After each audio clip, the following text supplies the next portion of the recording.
cloud services. So, but for today, we'll be focusing on the cybersecurity aspect, which involves this presentation. My name is Oluwafemi Olafusi. I'm the head of technology for Innovate Solutions. So I'll go straight to the presentation. So our discussion this morning will be centered on practical steps for risk-based regulatory compliance according to CBN mandate for MFBs and OFIs. And we'll be looking at steps we need to take as microfinance banks. And our point of discussion will be focusing on digital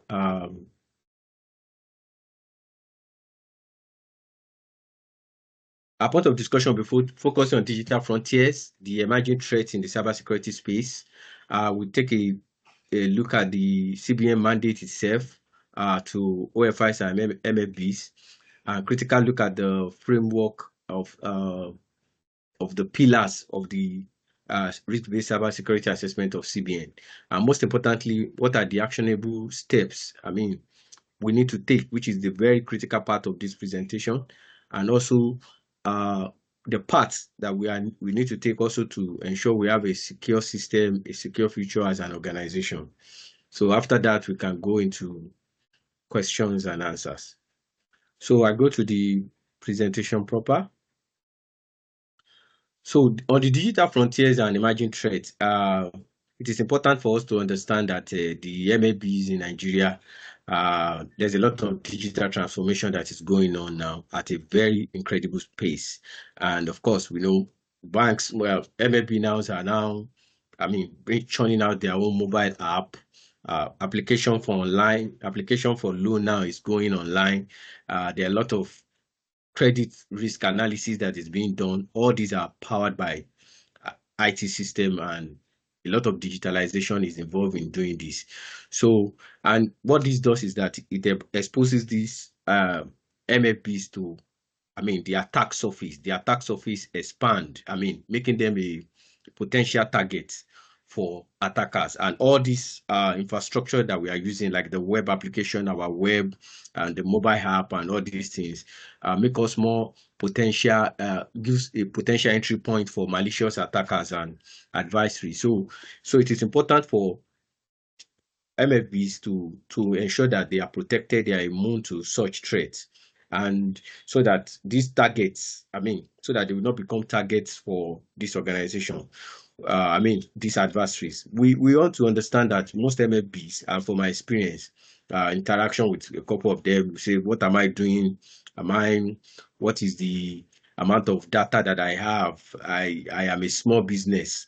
I don't think attackers will be interested in me. So I don't need to bother myself with that sort of protection. But according to statistics that we have in the world, for example, IBM data breach for 2024 shows that those that are more attacked are even small businesses, which most of the MFBs fall into. We know the MFBs are in different tiers, but majority of them are the MFBs, and they are the ones that are mostly attacked. So 50% of them do not lack the resources and necessary infrastructure to ward off such attack when they happen. And most of their leaders, most of the report that was gotten says that 70% of most of the MFBs reported experiencing data breach in the year 2024. And majority of the attack was mainly due to ransomware attack, which mainly targets 85% targets more of the SMB. So it means that as a microfinance bank, as a small business, you are not immune to cyber attack or the risk of cybersecurity. So, which means you need to be protected and from such attack. And we also find out that most MFBs believe that, as I said earlier, cyber criminals won't care about them, but 41% of them fall victims, according to another report, his course report for cyber readiness report that was done 2 years ago. Majority of SMB, which MFB fall into, were the ones that were attacked. And another belief of MFB is that once I have a firewall, I am protected. But the truth is that in this sophistication in the IT space that we are looking at, it goes beyond just having a firewall. Antivirus is not enough to protect you from um, the kind of attack space that is available right now. And others said that, okay, if I'm attacked, I know I will know I've been breached. Yes, you may know you'll be breached, but the damage would have been done, and a lot of things would have happened before you know. I mean, they would have hold your sensitive data, customer record, financial transactions, information. All these are important. So, you may not have access to this by the time you will know. So another thing is that organization says that yes, they will be able. SMB says they will be able to bounce back. What am I doing? My business is not so big, but the kind of attack that you may get, according to the report, 33% says they will likely not bounce back because by the time you are attacked, and there's a breach or your business is down, of course, profitability will be affected. There may be legal fee that you have to pay. Um, Reports shows that most of the SMB actually shut down completely after they experienced a cybersecurity attack, according to the report. So, as a microfinance bank, you may we advise that you don't look like at yourself and say, okay, I am immune or I'll be able to bounce back if there's an issue. It may actually affect your business and your survival of your business. The impact is very glaring. Just draft some of the impacts here from records by CrowdStrike, a major cybersecurity company, as of March 2025. You will see that larger SMBs, 24% of them were affected by ransomware attack, and those that are mid-size are 21%. I mean, business that were hit by ransomware are those organizations with less than even 25 employees. And we know our MFBs are even within that range. 29% were affected. So these are the percentage of ransomware attack alone. According to CrowdStrike, and even Sophos also gave their glaring report that most of the percentage of ransomware attack was 74% for SMBs for 2024. So you are not immune to such attack. It's just because maybe they are not they have not taken attention to your business right now. But with the pace at which microfinance bank is going right now, attention will be coming to you. The impact is that if this happens to you, your business may close down, operations may be disrupted, there will be loss due to damage of, loss of customer trust, and of course the fine, regulatory fine that may come as a result of doing so. So this is why CBN, in their magnanimity and understanding the risk that or MFB faced. That's why they formulated the risk-based cybersecurity framework and guidelines for OFIs and MFBs, which is very important. We were having a discussion with some insurance company a few weeks ago, and I told them that this will it it will so happen to them too. There will be a framework that will be developed for them because they are holding a lot of financial transactions, people's data, people's money, people's life savings are there. So if such attention is paid to MFB, even though they are small, so such will also go to other industries. So what is happening is very important. So the purpose, of course, as we all know, people here in this presentation, I think these are quite aware of the CBN framework. So we're not going to deeply into it, but we just brush over it so that we just remind ourselves what it is all about. Yes, the critical to it is that it is risk-based, because rather than just waiting for things to happen, is to evaluate organizations to evaluate themselves based on look at their risk profile, based on their services, based on the kind of customer base that they have and the technology. So, and it is also point to note that this compliance is not optional; it is mandatory. Mandatory for all financial institutions, financial organizations in Nigeria. So this is to ensure that businesses are protected. And of course, we know that non-compliance, there's a the CBN Act of 2007, the BOFIA Act, that says the fines that banks are going to pay, OFIs and LLB are going to pay, running from 2 million to 50 million if you are attacked. So this is very important that organization look at the risk that they face and be ready to ensure that they comply. So what are the critical thing in the in the risk-based cybersecurity framework by CBN? There are 6 critical areas, which we also, I believe you all know it. But we just run through it to remind ourselves: cybersecurity governance and oversight, cybersecurity risk management, resilience assessment, cybersecurity operational resilience, threat intelligence, metrics monitoring and reporting. So we just go over this quickly. The first one, which is the governance and risk management, which is the first pillar. Yes, it has to do with leadership. And leadership, we have to start from the top. The framework recognizes that leadership is very, very important in cybersecurity. It is important for for organization to focus on cybersecurity from the board level, not just on the management level. So, because it must be seen that it's not just an IT problem. The board must ensure that they put it as part of their agenda and part of their strategy, business strategy, and ensure that they provide adequate resources to address issues of cybersecurity. And part of the governance framework is that the organization must have a CISO, a Chief Information Security Officer, with a strategic role to ensure that cybersecurity is ensured within the system. And there's the Information Security Steering Committee, which is for OFIs, that are greater than 30 employees. So, but in case the organization is small, there are other ways in the provisions that was also made that you can always delegate this responsibility of a CISO, a Chief Information Security Officer, to an organization and to the individual, or a virtual CISO that will manage this for you. But it is very important for all MFB to have a CISO. But we understand that by their size and the financial capacity of most MFB, they may not have afford a CISO. And the system, the framework already recognized this, and that's why it allows you to work with organizations like ours who will provide this as a service for you. So this is about the governance, risk, and management. So the next pillar is the risk management, which is the process of identifying and assessing and mitigating the cybersecurity risk that you may be exposed to. That is, you need to constantly be able to measure your risk assessment.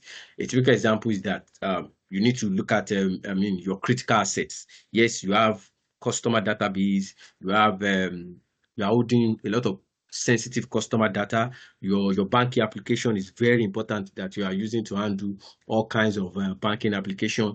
You have probably your servers that is hosting your mobile application, or you are hosting it in the cloud. Whatever model, even your website is very important. A website can be a loophole for people to come into your system and even got into your email. So all these are important. So you need to assess your critical assets and look at it. Okay, which one is important? By what? By my assets, by the assets that I have, where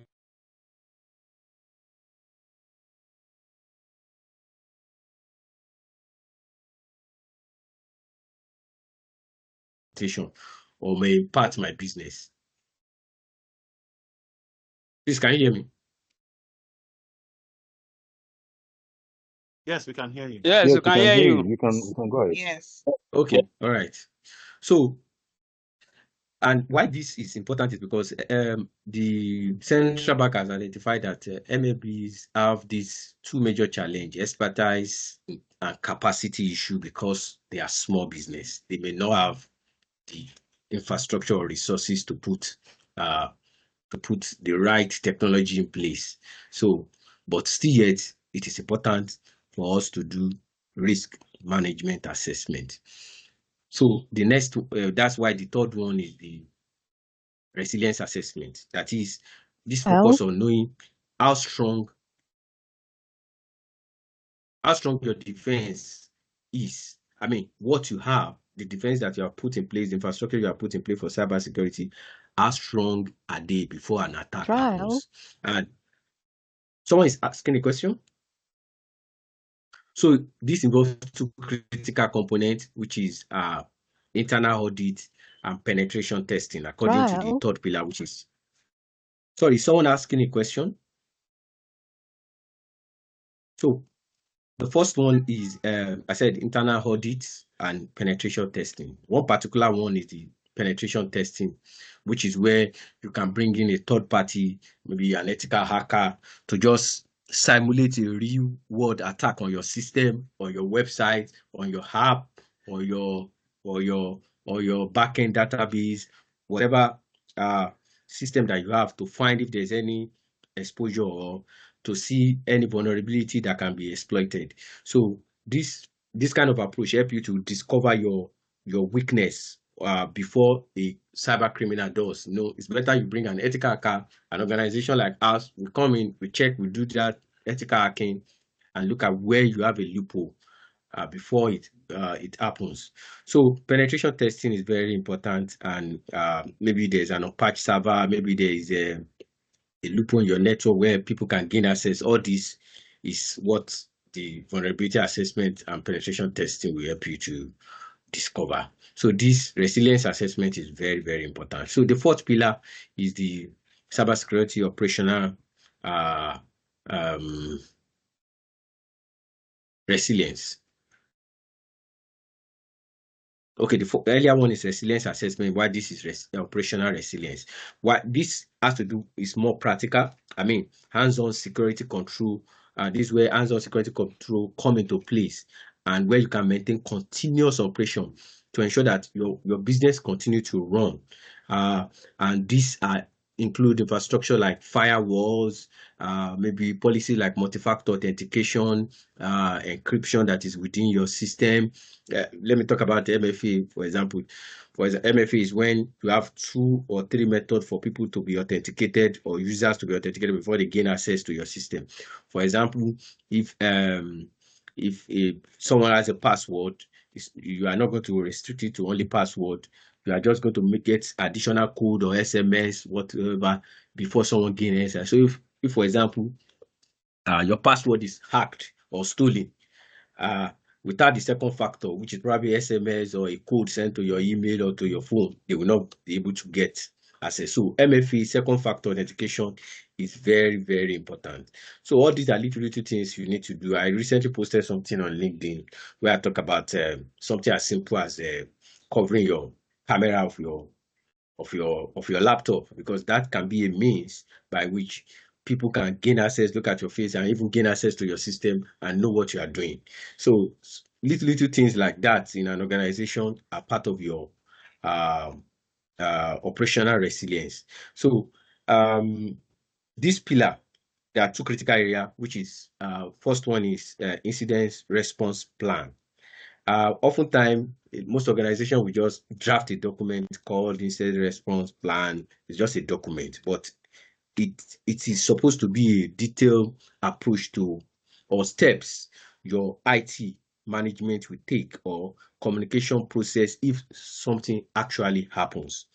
In case of an event that you have an attack or a ransomware attack, how do you contain it? How do you communicate with your customer? How do you ensure you restore yourself back into the system?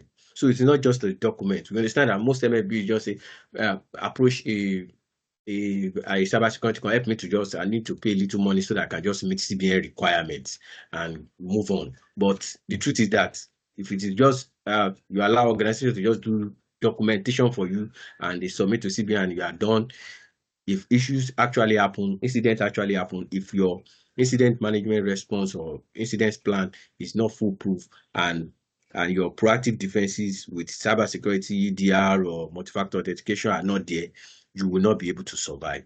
And this mostly happen because most MFBs do not have, of course, the expertise. You don't have multifunctional IT or person that is good enough in cybersecurity and at the same time able to manage your IT system. So I'm showing here some of the data from CrowdStrike, a major cybersecurity OEM, that most organizations, yes, they are knowledgeable about cyber threat, but only 83% this data is about MFBs. Only 83% actually have a cybersecurity plan in place. Yes, they have a plan, but if you further to that, it's only 25 of them said 25% of them said likely that they will fall victim to breaches, even though they have a plan.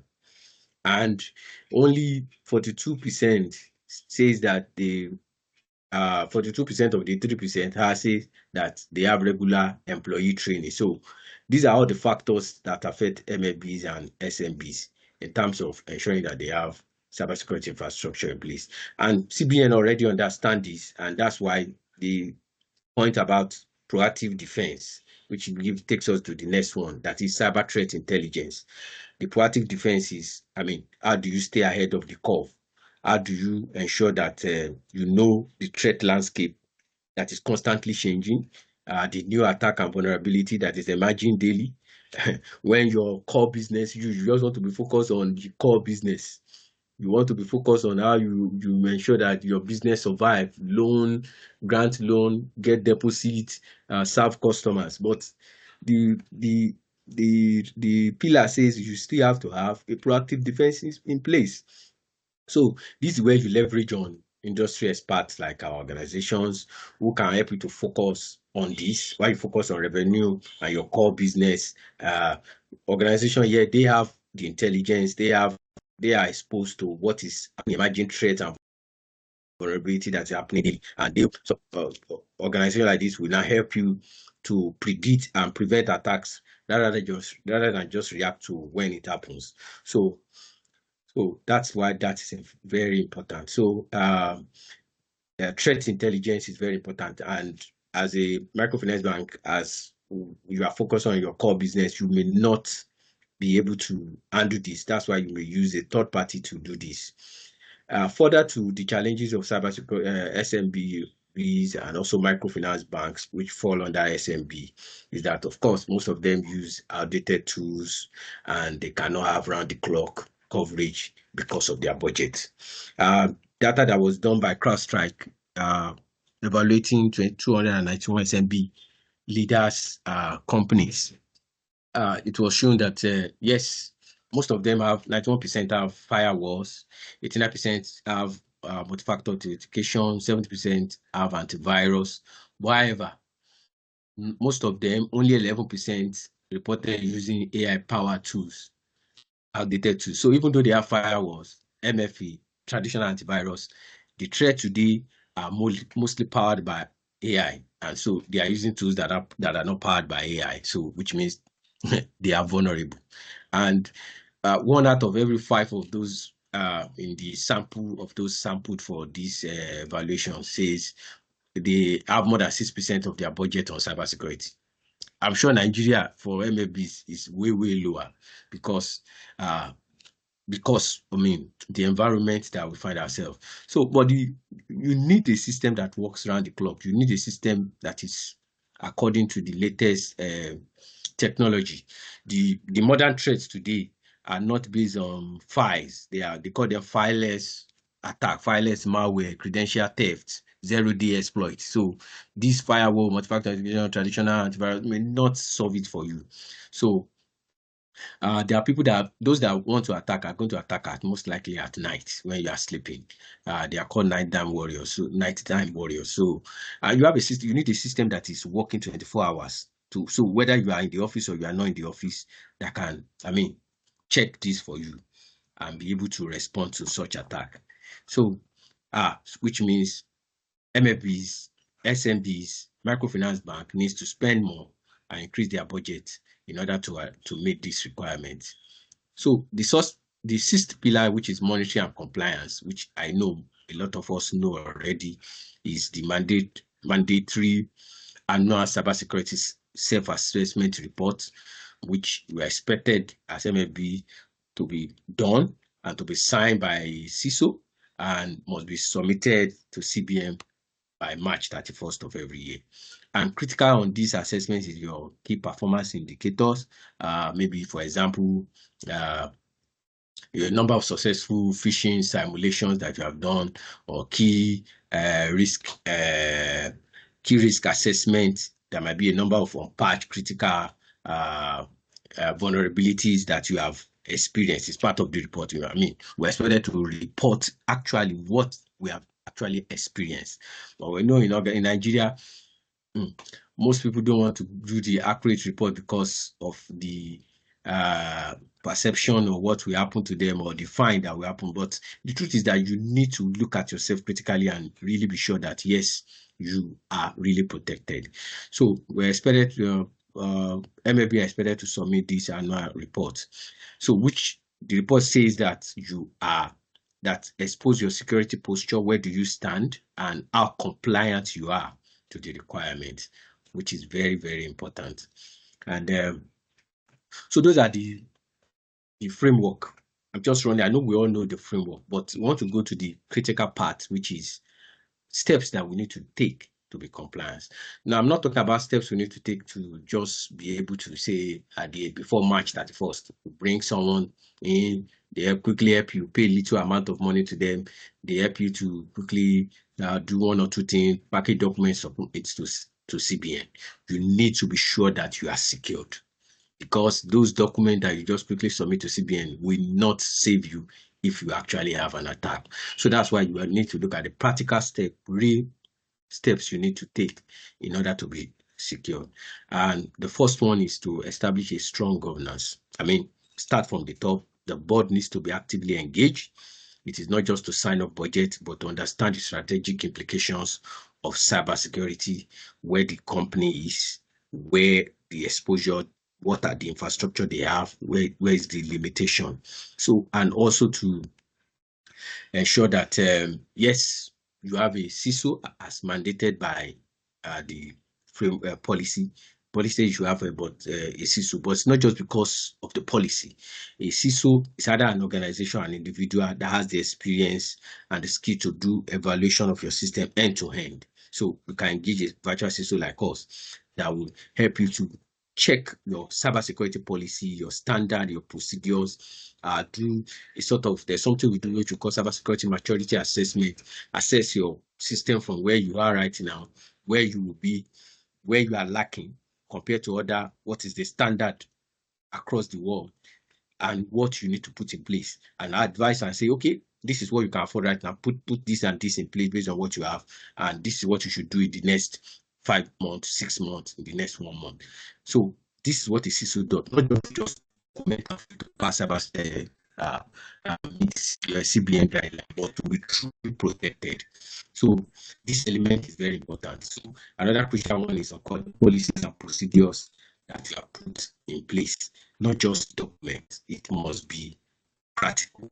It must be procedures that you can actually implement, if depending on your environment. Even if it is, you don't have a bank app, you just have running on website that you are currently running on.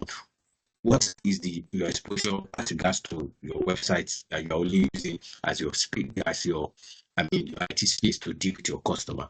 Or what is the app? What is the threat? Let someone actually do this for you, not for paperwork. So the second one is to implement a robust risk management. That is, you need to protect yourself. You need to know. There's something I used to say. People used to say, in cybersecurity, there is a saying that it is what you don't know that can even more that will really affect you. General saying, the word says, what you don't know will not affect you. But when it comes to cybersecurity, it's that thing that you don't know that will actually put you into trouble.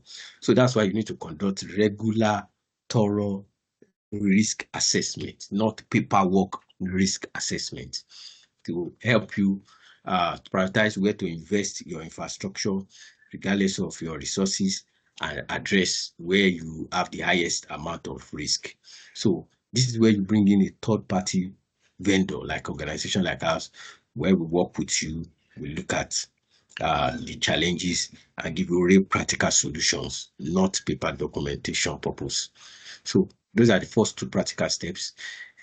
The third one is to enhance operational resilience. Yes, I earlier spoke about incident response plan. I said it should not be just a document. It should be a living guide, a practical guide that you must develop according to your system, and regularly go through a drill, of that incident. That is, if my website suddenly goes off, what and what and I don't have access to it, what steps will I take? Who will I contact? What is the back end? So all these are must be documented in your incident response plan as part of your operational resilience. So another critical one is the business continuity and disaster recovery plan, which are critical to quickly resume operation after an incident has happened. It includes implementing technical controls in place. I mentioned a couple of them earlier, and to ensure that if something happens, you can still begin to run business.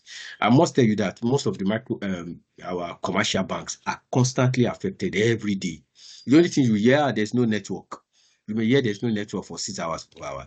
It might be an attack. Sometimes it's an attack, and you may not know, but they will bounce back. After some time, you still begin to access your application or do something again. But it might be an attack. Sometimes it is an attack, and you don't know. It's because they have business continuity plan, they have resilience in place. So this is very important for you, regardless of your size, to look at what you have and design a business continuity plan according to your size and put controls in place to address it. So the fourth one is cultivate a cybersecurity culture. I must say that technology alone is not enough to protect you. Your employees are very, very important. Your employees are your biggest asset and potentially the biggest vulnerability. Let me say it again. Your employee are your biggest asset and potentially your biggest vulnerability. And this is why training is very important. Training is mandatory. It should not be just a one-off event. It should be an ongoing event. We're having a training for a major card company, and they want to do it for everybody. It's not a training that is just for IT people or board level or management. The entire organization, from the cleaner to the senior management, everybody must be there. It's because the organization, though it is a regulatory requirement that they have to do as a card company, but they believe that their employee are biggest assets when it comes to cybersecurity and also their biggest vulnerability. So a cleaner must be trained on cybersecurity. So it must be ongoing. It must be something that you do regularly. For example, what kinds of attack can happen, like a phishing attack, training. Most of the modern training right now is not just that people sit down and talk like this and you think you are trained. You can do what we call gamification training, where every user we have a simulated attack that will come on their system. What would they do? Would they click something that will damage the organization? Would they reply an email? Such kind of gamification training will provide it, where everybody will be able to see exactly what the steps they need to, practical steps, but it's simulated, that will just happen on their system, that will just pop up. Would they ignore it? Would they click it? Would they report it? All these are simulation training, not just someone talking, but you practically doing it. So your biggest firewall is the human firewall. It is important to make training as priority, and training should be interactive and something they can relate to. And that's why it should go beyond just someone standing and just talking. It's practical training where everybody on their system can do the training, and they will be able to you will be able to centrally access them. And the good thing is that you can also report, use it to report status of your training. So those are the 4 critical areas that you need to implement. Then the action part, as we begin to round off this presentation, is where you begin to take actions. Take steps to really help your organization. Yes, aside reporting, aside mandatory report that you have to do, you need to be realistic about what steps you need to take, things you need to do. So this part I'm going to run through right now is focus on MFPs, which MFP that are majorly small businesses. What can they do? They do not have all the infrastructure, the money to put all those things in place like a typical big organizations would do. But what can they do? So, and of course, they cannot hire the kind of talents that is that cybersecurity demands these days, because even those cybersecurity staff themselves are looking at working in bigger organizations, not MFBs. So you don't want to bring them in and you will increase your budget or cost of employment. Yes, I said new talent, they look for elsewhere to go to. So which means what can you now do now that you cannot bring in the cybersecurity talent and because they prefer to work elsewhere. So the alternative is three alternatives, which are actions that you need to take. One is outsourcing third-party security specialists, organization, solution. Second one is design solution that is for small business or for MFB, a sort of a consolidated central platform that handles everything for you for cybersecurity. Then the last one is cybersecurity maturity assessment. So I'll quickly run through that, which is the core part of this our presentation. So dealing with to address it, your cybersecurity issue as a MFB and as a small business is to use third-party security specialists and MDR or a managed cybersecurity provider or check what is happening on your system. They are focused on threats that can happen to your system, the incidents that can happen, and they are constantly hunting for threats. They are in the space. They are there every time. While you are focused on your business, they will be focused on all those things that can affect you as a business. So, and it's a cost-effective way to have capacity and expertise that you may not have bringing a cybersecurity person or a CISO into your organization. So what they will do is that they will monitor your environment for you, identify threats, investigate things before it happens or suspicious activity, and neutralize the attack while you focus on your business. They are constantly monitoring your system. So it's not just to just go and choose an MSP. You need to first look at what is your environment. And I mean, what are the infrastructure that I have? That MSP or MDR that you're going to work with a third-party provider, can they work with my system? Can they adapt to my need? How do I work? Am I working remotely? Am I working online?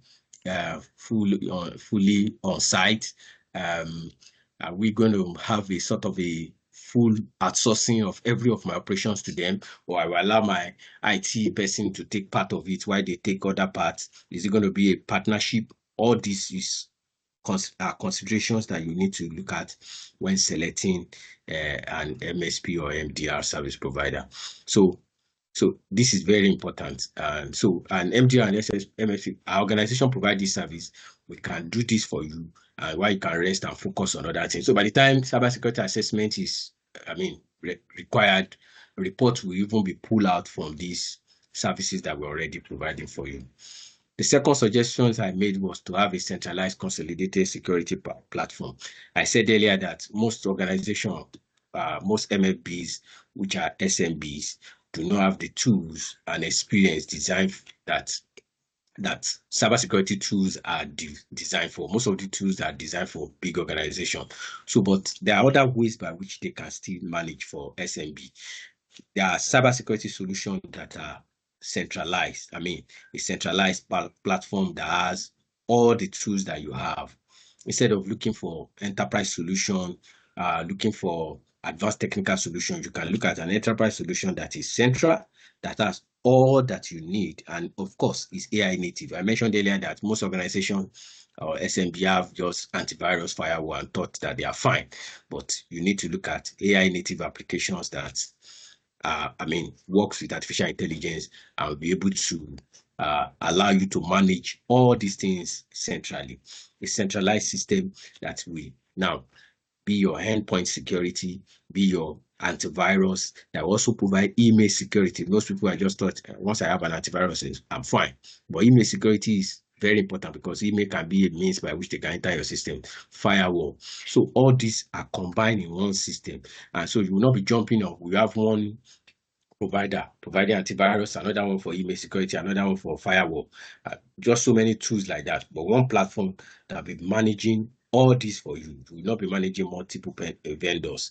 And you can right there create centralized policy and you have a centralized database that manages all this cybersecurity front. So, of course, this diagram I have here shows so many of those things: cloud security, image security, risk compliance, which is part of CBN framework, threat intelligence, remember, it's part of CBN framework, network security and infrastructure management, manage risk health, identity protection, endpoint security, security compliance, and that. So the system on its own allows you to meet CBN requirements right there on one spot. So, and you also need to check the product features. You don't really, all these things I mentioned, you may not need all of them. Yes, because of your size. So, okay, it must be tailored according to your size, not a long list of features that are not useful for you, but based on your environment, based on your tools, based on your exposure. The right from this, you can now select, okay, it's 3 that I need from here, it's 4. So you don't need to take it.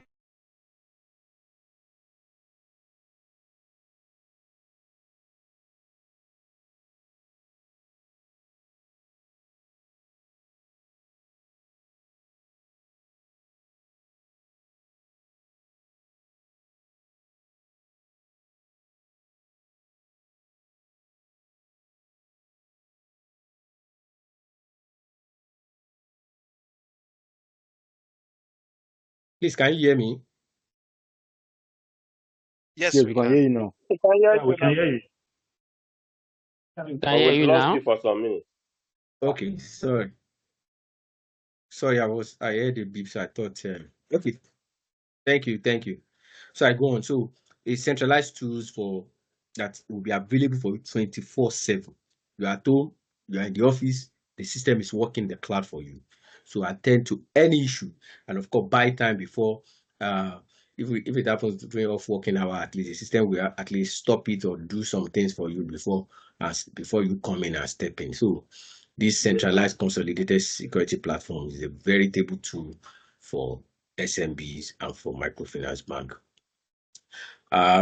Yes, I think I've spoken about this earlier. So all the features, AI native, I mean, the threat today are based on artificial intelligence. That can stop threat automatically. You don't need to be there to stop it and mitigate your risk. Don't forget, CBN system is risk. It's all about risk. Investigate and respond to threat on its own and give you a report and stop an active threat. So all these systems. So the beauty of this is that this centralized system, you can just click and get your report, and you will know and you meet all the CBN requirements. So lastly, I just want to mention that this kind of system, you should not just choose because it's a popular. Uh, Bank A is using Fortinet, or they are using Cisco, they are using Trellix or whatsoever. You might begin to look at this quadrant for a Gartner standard as it's an independent report that evaluates security vendors based on their ability to execute. We as a company, we can implement any of these, particularly those in the leaders. I mean, the CrowdStrike, Microsoft, Sentinel, Sophos. So, for example, a lot of people use Sophos, but Sophos is not number one. There's CrowdStrike. So, a lot of people may just be saying it's Fortinet, but Fortinet is actually a niche player, not a leader. So all these are information that we have and be able to advise you on, okay, what is your primary request, and advise you which one you should take, and also based on your budget. So that's about the platforms. So that is all about the presentation.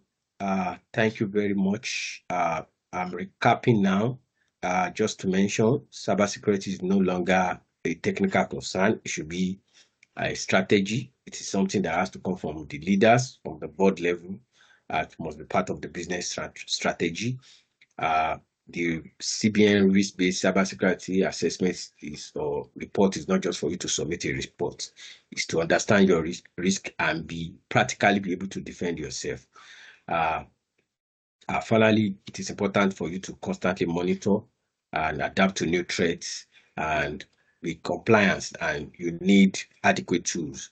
There are tools there that will help you, third party integrate, working with third party, using centralized tools that makes you to manage and meet these requests. It is not just about submitting CBN reports.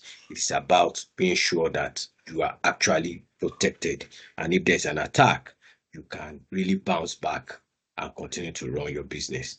So that is the presentation. Thank you very much. We will now allow questions and answer or any input from the FITS professional team. Any addition? Thank you. That's my presentation.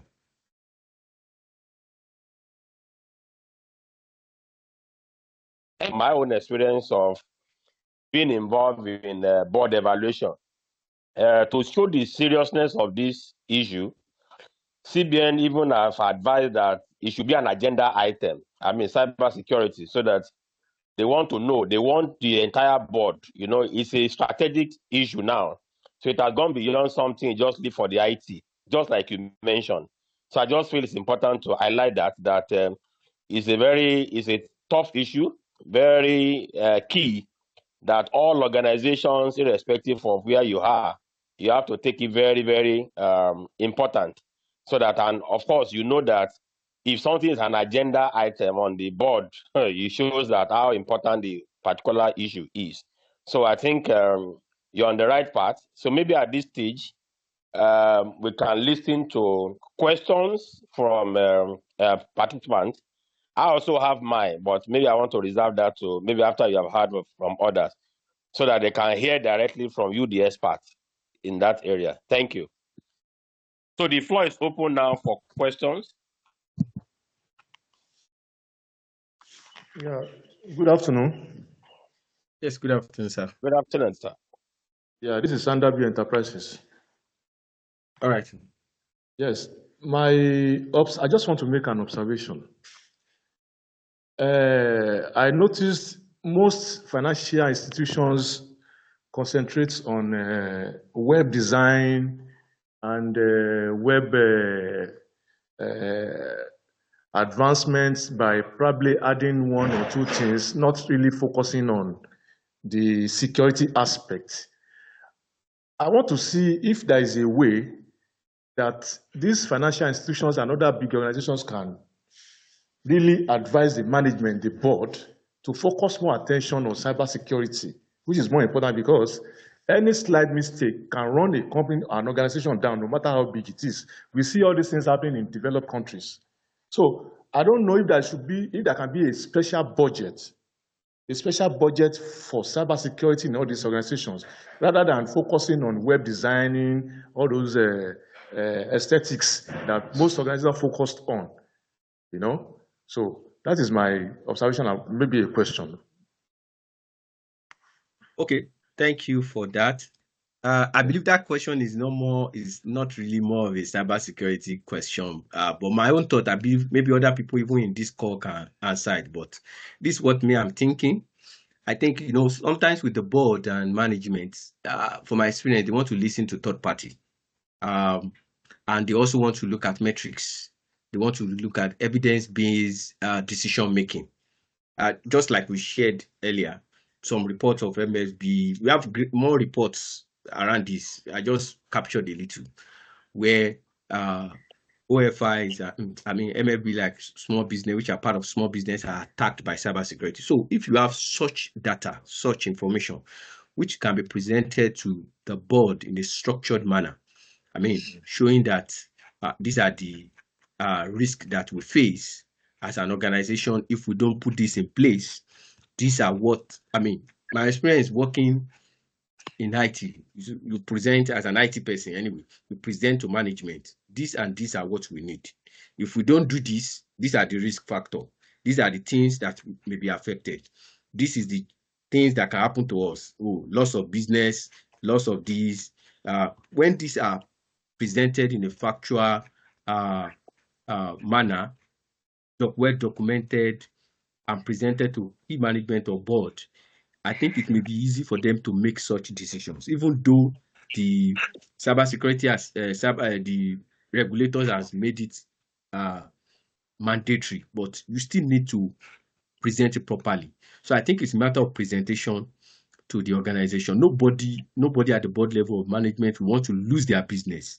If we make them see that it's a business risk, not an IT problem, and the financial impact, the operational impact, the reputational damage, as I mentioned, the loss of customer trust, and that can happen if you don't put it as core of what you do. maybe it will be easy for them to align to it. So that's just me, my own thought about it.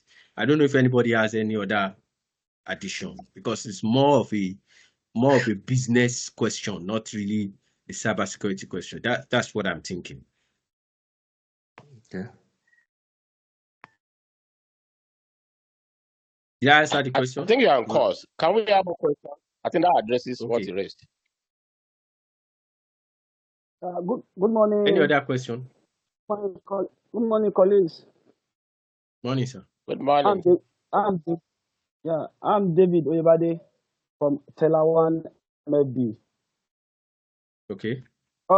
My question is that for an MFB to have an IT manager, are you saying now that our IT manager is not enough for us to manage our cyber security and others in the bank? So my question is that, are you saying we still need the engagement of an expert to handle the cyber security, the security of the bank for us? I want to get that clear. And sorry, I joined late, maybe because of the network. So I want to get that clear.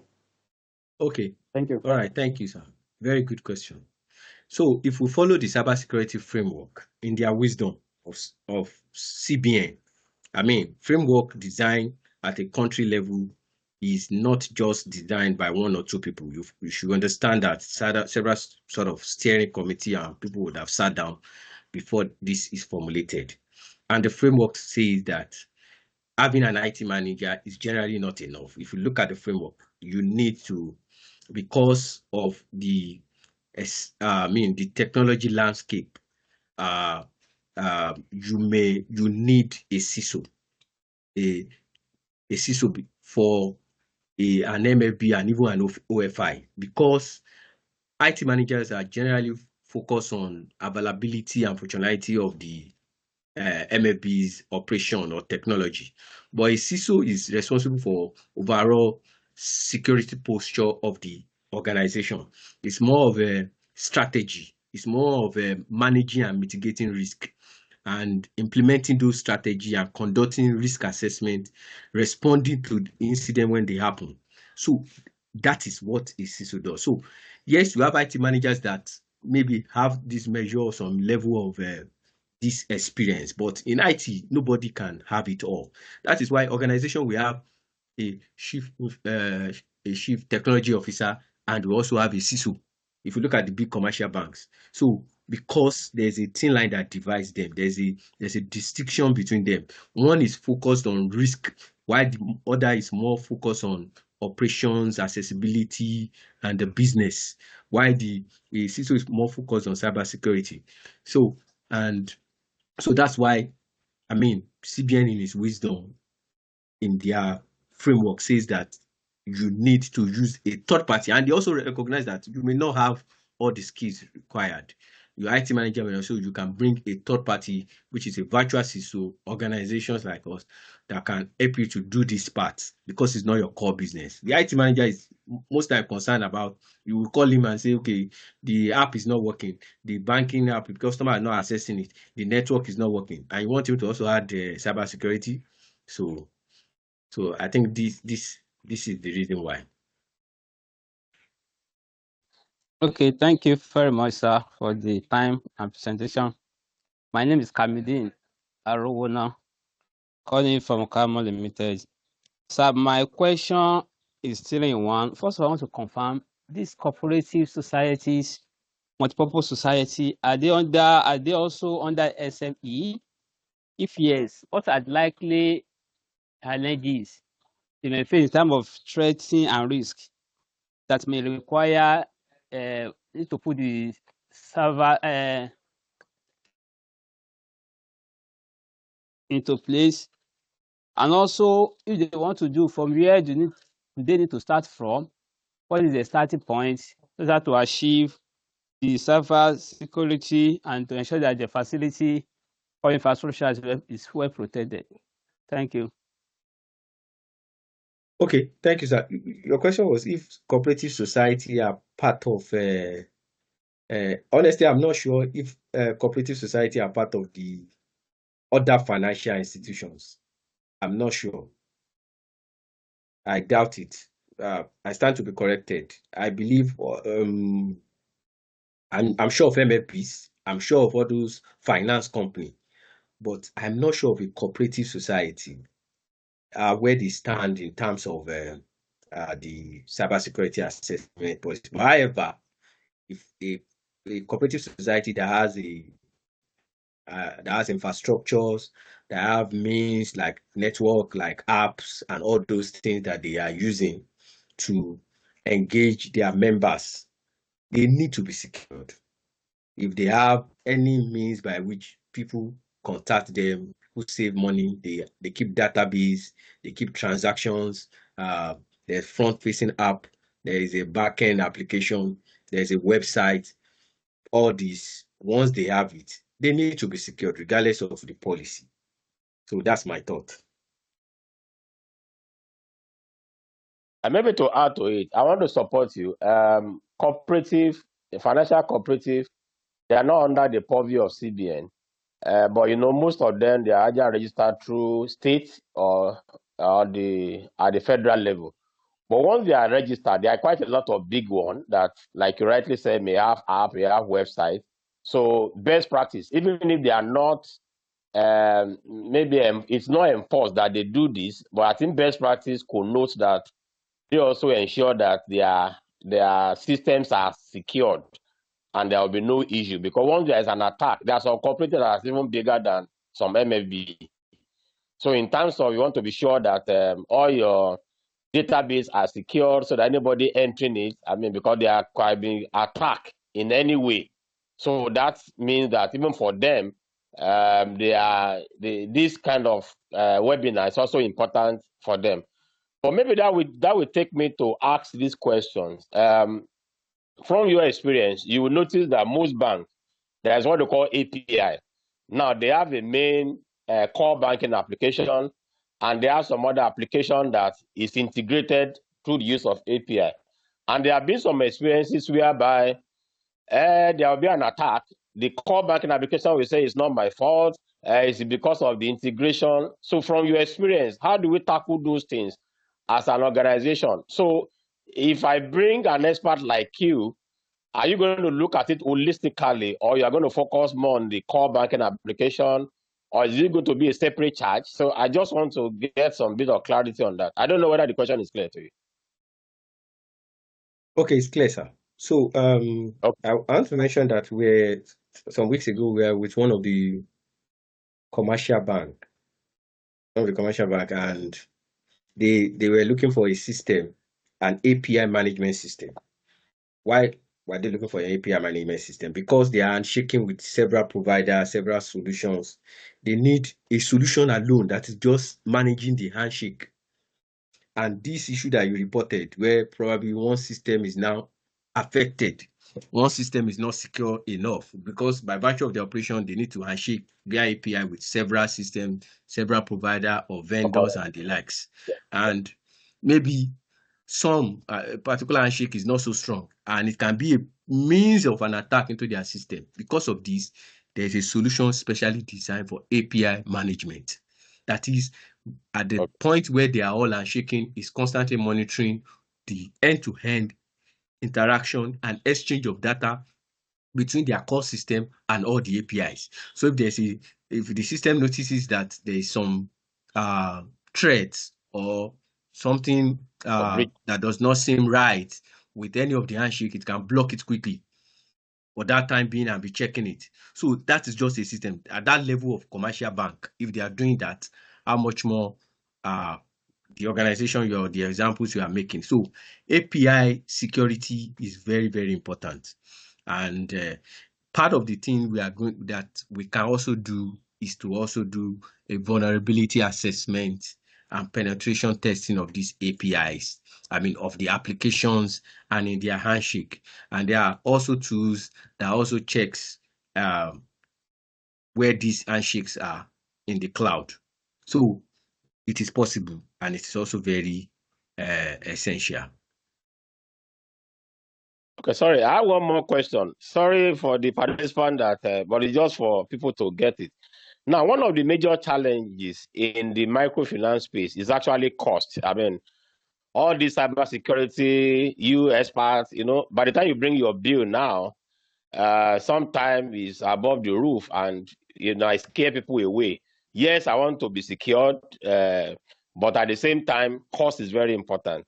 So I don't know what kind of thinking you have. I mean, in terms of, and MFB, they have an association. Let me use this example. There was a time, when IFRS 9 came and people have to convert, it was a lot of money. And one of the initiatives in the subsector was, okay, can we do it like a group so that the cost will be a bit moderate for people? Are you open to such arrangement whereby instead of dealing with one person, because truly, by the time you bring your proposal now, it might be on the high side. I'm not preempting you, but I just know that IT is not so cheap.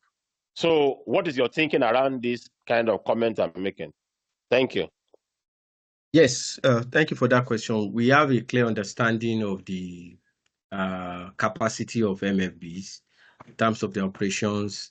And of course, we know that they may be limited in terms of financial capacity to take on big solutions.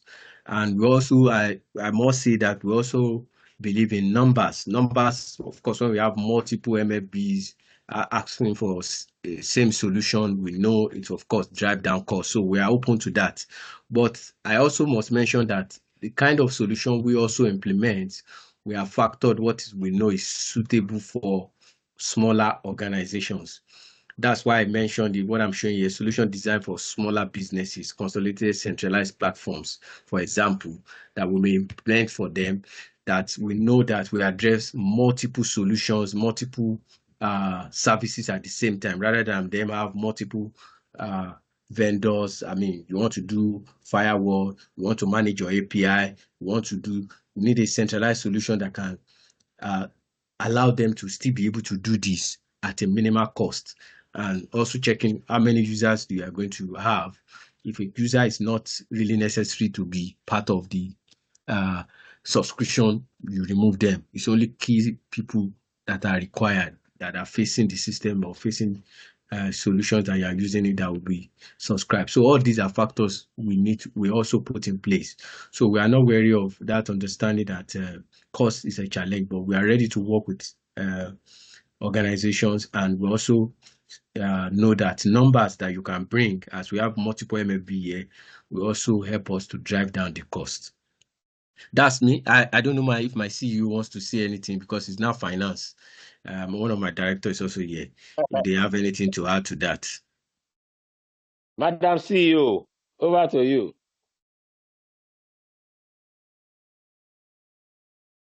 Hello. Sorry. Hello. Yeah, Ayo, you said over to me. What do you want me to say? I Yes, think Femi has. it said when it comes about cost, you are the one wearing the big cap. Absolutely. Absolutely. Yes. And Femi has done a good he has answered very appropriately. We are very aware Okay. of the capacity of the MFB, and so we have solutions tailored to for them specifically. And when it comes to cost, it's not an issue. We're very value driven, and we wouldn't not render that service based on the cost. So we can always work out a payment plan, something that works for both parties. It could be in installments, it could be in milestones, it could be in any format, but would have that engagement and look at what's your budget, the cost of the service, and then we agree on something. We can phase it out. They will always be able to walk around it. So we're very aware of this constraint, and there's nothing to worry about. I hope that helps. Yeah, very well. Thank you so much. I don't know if you have other question, so that I know our time is fast spent, so that we can just wrap up if there's no other one. Hello. Any other question from anybody? Okay. Yeah, hello. Please If I go ahead. may, it's not a question per se. My name is Benga Osho. It's just a small contribution. Okay. It's nice having all of you, on this call. It's an eye opener to a lot of things that we may be taking for granted. My contribution is one of the areas where we should look at very critically is if you are able to, because I know or we know that a lot of you are putting a lot of resources, security initiative resources. But I would suggest that maybe you do an assessment of what you have. Something like like Femi mentioned, like a cybersecurity maturity assessment, just to have an idea of how secure you really are at this point in time. That would inform you of the necessary steps to take. What other resources do we need to get? What resources do we have today that is not working well for us? Those kind of things. So that's just my contribution. Let's look at that very critically. A cybersecurity maturity assessment would help us to be able to figure out exactly, how well we are doing or how secure we are. Thank you.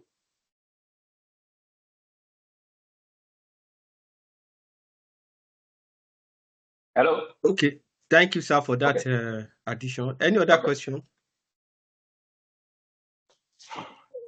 Okay. Hello. Yeah, Hello, go on. please Go go ahead. ahead. Go ahead. Okay, go ahead. Okay. Sorry, my name is Dr. Peter Adesho. First and foremost, I need to commend you for the presentation. Even those of us that are not too guarded in IT can get the basis of what you are saying, and it's very clear. But however, I was thinking that I don't know whether you have another platform where you can share some of these things to us. Most of the time, some people came late, so I'm also about 15 minutes late into the meeting, but I got a very good part of the presentation where we can look at this, have a second look. Again, I want to believe that you should also have a personal contact that we could call. Maybe you are going to share the details of one particular person to us so that if there's need for us to look into some of these things you are saying at a more critical level, probably at executive management level, then we could also call to find out and all those things. So that's just my own contribution. It's not a question. And if the answer to all this is yes, just give me the way out. Thank you. Okay. I must say we are doing this in partnership with FITS Professional. Innovate Solution is doing this in partnership with FITS Professional. Yes, we are going to share the slide. We are also, I think it's possible we can make the video available via a link. We'll work out something with FITS Professional that we are working with for this presentation. And I also want to add that we have regular training, which I know is part of the requirement. Training is critical here. I remember I mentioned our training should not just be seen as meeting regulatory requirements, but to ensure that your team are actually trained from the least person in the organization, your biggest assets as your biggest vulnerability, which is your employee. So we have all kinds of training. We have gamification training that you can be doing, which is not just because to miss assessment, but to also to ensure that you are really enlightened and secure. So this is part of what we can do. I just said I should add that. But we'll make the videos and the presentation available. We work with FITS Professional that we're working with for this presentation. Thank you very much. That's okay for me too. Okay, All so right. in the absence of any other thing, can we go to the vote of thanks? Sorry, there's a question here. Actually, Okay, raised up please my go ahead, hand. sir. Okay, my name is Ayo Aji Folawe, and I'm the MD of Neptune Microfinance Bank. We thank the organizers for putting this together. But I have a question, and the question centers around my present experience, dealing with vendors on cybersecurity. And the question centers around, do you have a solution, that address this particular challenge from our own point of view, because as practitioners of microfinance banks, IT, I don't want to call it IT technical words. We are not too conversant. We are not too used to it. Let me share my personal experience, that I encounter presently. I actually engage a vendor, and You are they were breaking sound. bringing. Hello, Is it me? sorry. I think Yeah, it's you're it's clear. clear. It's Please actually go clear. ahead. Yeah, it's Okay, clear. can you hear me now? We can hear Yes, you. now. Yes, you're clear. Okay, Carry on. I'm Yes. just speaking from personal experience so that others can also share from it. Um,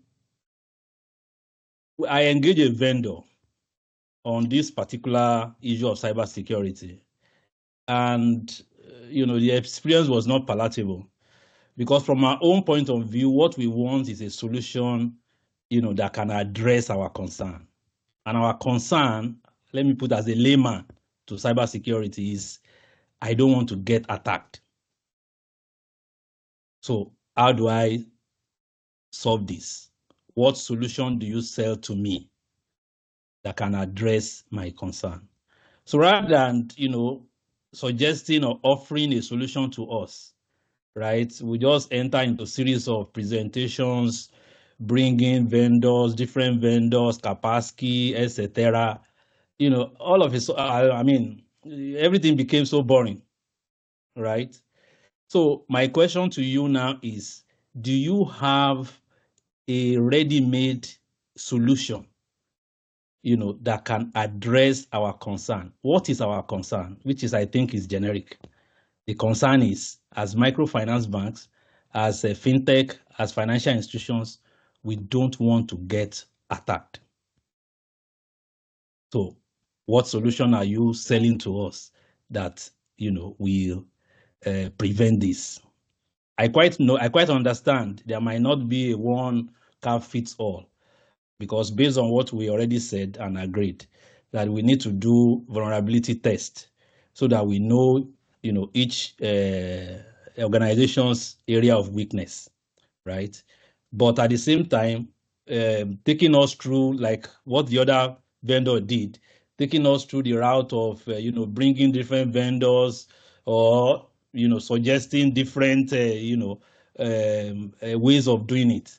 What we just want is, my concern, this is the solution, and this is how it should be addressed, right? So that, when people are engaging you, they don't fall into the same experience, which, up till now, we have not even Thank you, decided sir. on a particular solution to use.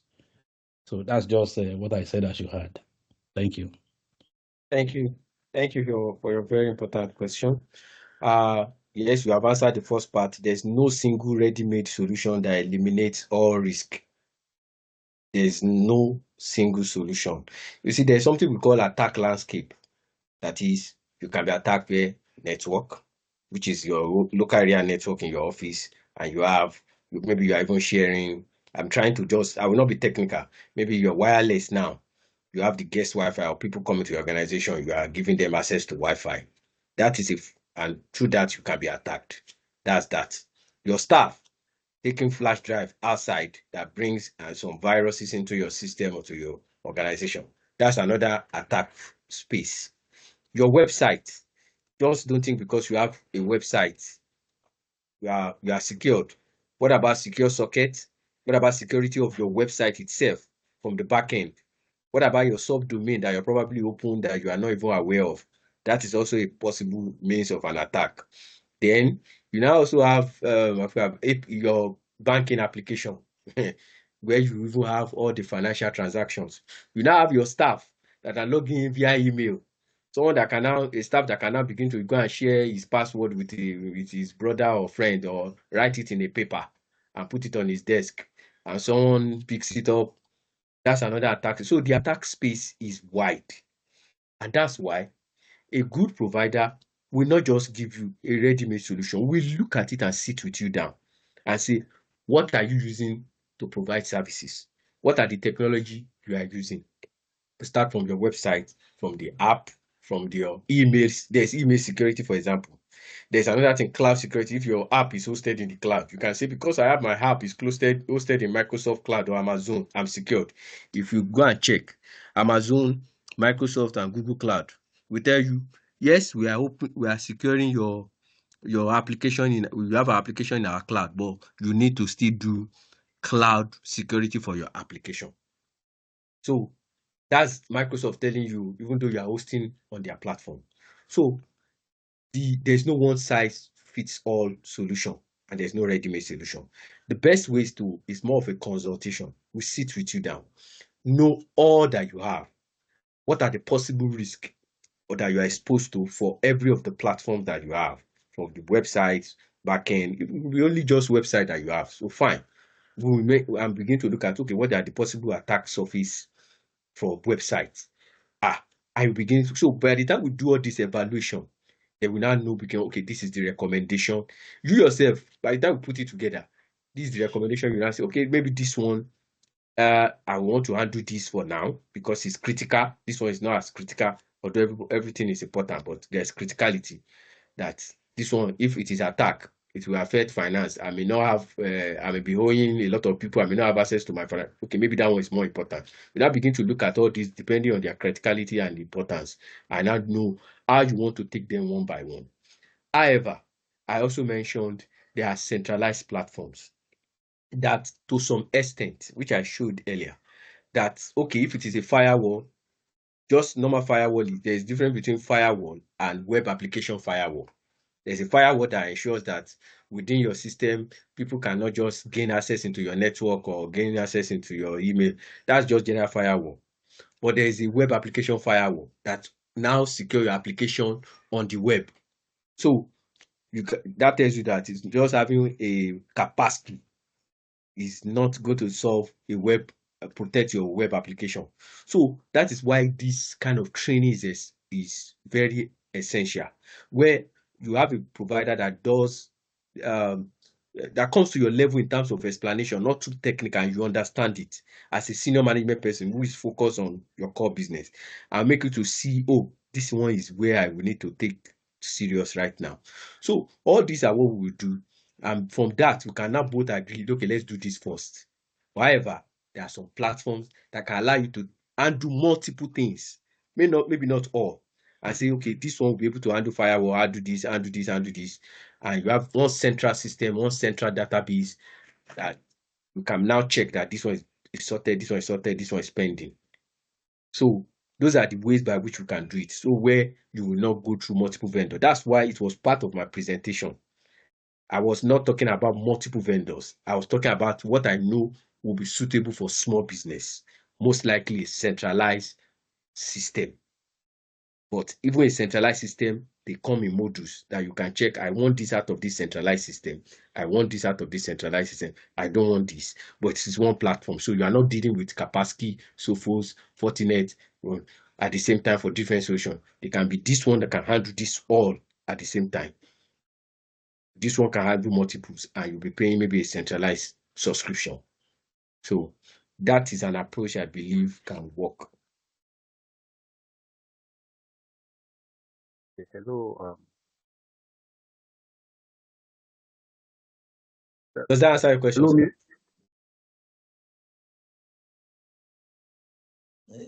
Yes, yes, it does. But at the same time, we don't want. I'm just speaking from personal experience anyway, right? Because I'm not new to this.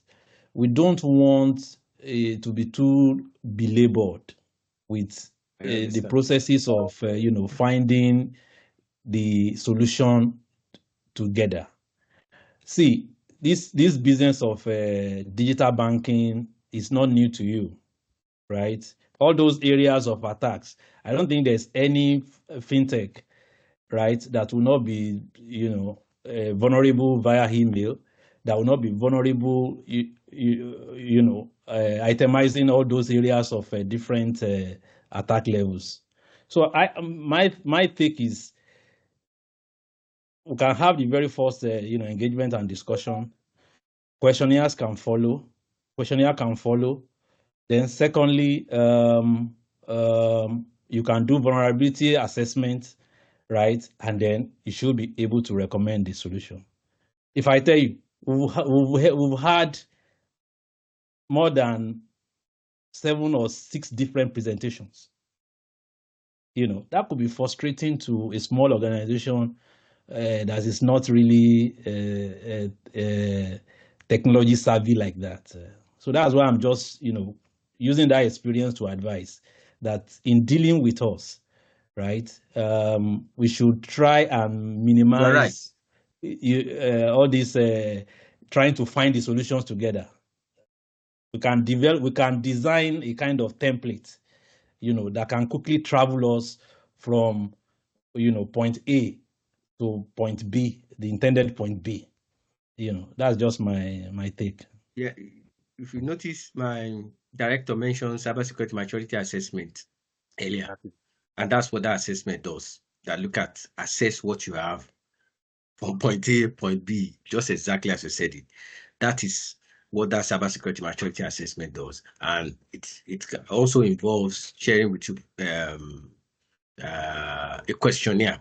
So it will be as seamless as possible. We can have a discussion with you outside this call so that we don't drag this meeting longer than necessary, and so that we can discuss and look at how we can be of help. It's okay. Thank you so much. All right. Okay, can I just Finally, add this on to it?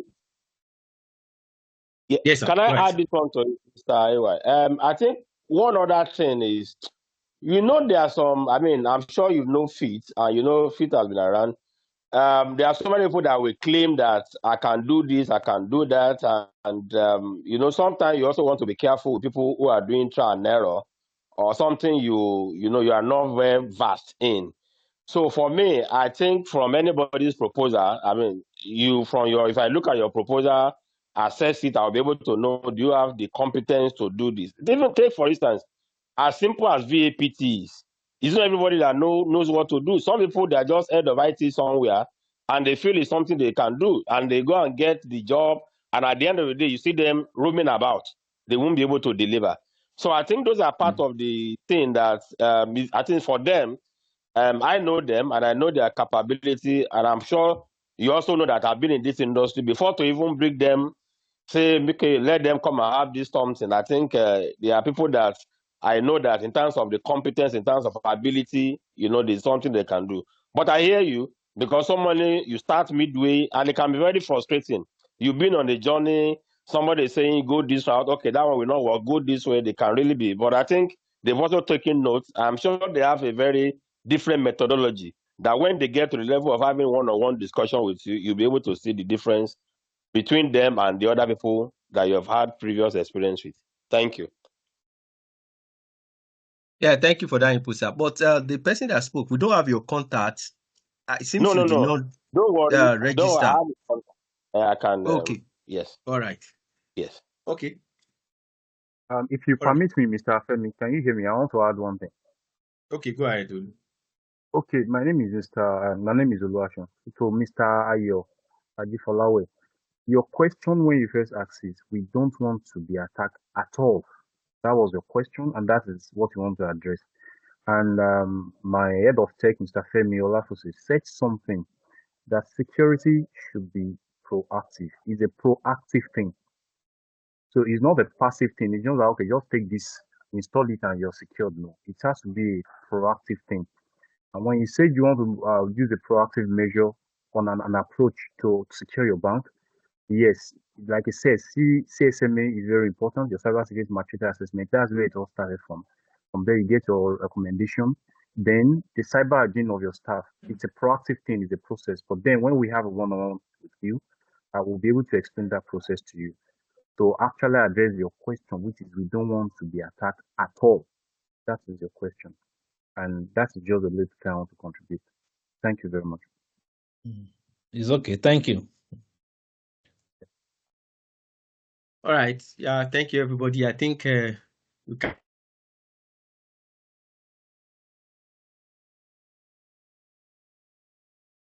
Okay, is it a good time to round up? Closing remark by FITS Professional Services. Okay. So thank you very much, everyone. I think on behalf of FEED and Enough Aid Solution, we want to thank every one of us that have taken time to attend this webinar. This is just one of the series. I'm sure there's going to be more. It's a way of also contributing to the sector because the microfinance bank is very important, even at federal level, at state level. And MFB, I mean, I can believe, for me, I think they're the engine of economic development. They're the ones servicing the SME and all those stuff. And if they are hit, or if there's any attack that threatens their existence, it's going to affect every one of us. And that's why, as part of our own, contribution, we feel that we'll continue to bring this kind of webinar. Like the solution of it have told us, we'll be happy to share the slide. If there are other people that didn't, I know I sent some link directly to some people, but you may want to drop, because if you want to send the material, apart from the person that I personally know, so you may want to drop your phone number maybe before we end this call, and email, so that it will be easy to reach you even after this session. I want to thank you because you left today's supposed to be a public holiday. You still created time to have this. But I believe that even from your own assessment, must have been a worthwhile engagement session that we have today. So thank you, everybody. And I wish you maybe to enjoy the rest of the day. I don't know what they call it. It's a Muslim holiday, so it's time for us to relax and rest, and good. It's also a long weekend, so before we resume on Monday, I'm sure we'll look fresh as we go back to our various place of work. But let the conversation continue. If there are other clarification, please feel free. I mean, as many as have registered, we have access to reach out to you and make sure that we get additional information. Thank you so much, and God bless. I don't know whether the MD CEO, Chichi, want to say something? Maybe just a final. I know. Yeah. Okay, you're good. Okay. Okay. Thank you very much. Thank you, everyone, for honoring us with your presence, like Ayo has said. And so we're looking forward to taking this conversation further. And thank you once again. And do have a lovely weekend. Thank you. Thank you. Bye-bye, everyone. Bye. All right. Bye.